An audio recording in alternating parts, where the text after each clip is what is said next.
We looked at the ways that people encode autobiographical memory, the memories they have of themselves and their own experiences.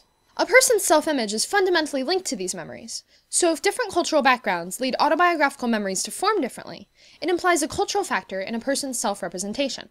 But for different cultures to result in different encodings of these memories, then any one culture has to be shown to have an impact on this encoding.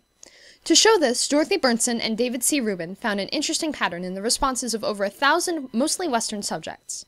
For positive events, there was a noticeable bump of memories coming from ages 15 to 30, the times that Western cultures expect events like graduation, marriage, and getting a first job to occur. However, for negative memories, even extremely important ones like divorces and deaths in the family, the kinds of things that are common but not expected, the distribution was flat. This indicates that the memorability of an event could, in some way, correspond to its cultural expectation. In 2006, a group of researchers at Peking University conducted a study to examine how culture affects a person's representation of self, involving 13 Western students and 13 East Asian students.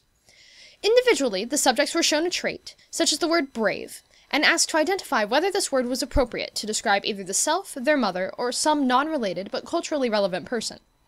After being shown several of these words, students were given a surprise test where the words they were shown were mixed with 192 new traits to test which words were remembered. While the subjects identified these words, fMRI scans were performed on the brain to see when encoding occurred in the medial prefrontal cortex. The results showed that while both groups experienced the most brain activation and best recalled the words that were associated to the self, the Western subjects showed a distinction between the self and intimate persons, while the Chinese participants did not. When shown traits related to the mother, the Chinese subjects showed activation of the medial prefrontal cortex, indicating that the representation of intimate persons is tied to the representation of self. This study provides neuroimaging evidence that culture does have an impact on a person's self-representation. A series of studies conducted in 2011 compared members of Eastern and Western cultures and how they encode and retrieve data from memory. They found that Easterners viewed information in a more holistic fashion, drawing connections and relationships between data, while Westerners viewed the distinct details of an individual piece of information. For example, during word association tests, Westerners would connect the word squirrel more often to seagull, as they were both classified as animals. Easterners are more likely to connect swirl to nut by first focusing on the animal-food relationship. These trends in the recording of autobiographical memory likely have roots in historical and traditional differences between Eastern and Western cultures. In populations outside of the Euro-American West, children are often an integral part of the family economy, and are expected to help support their parents when they grow up.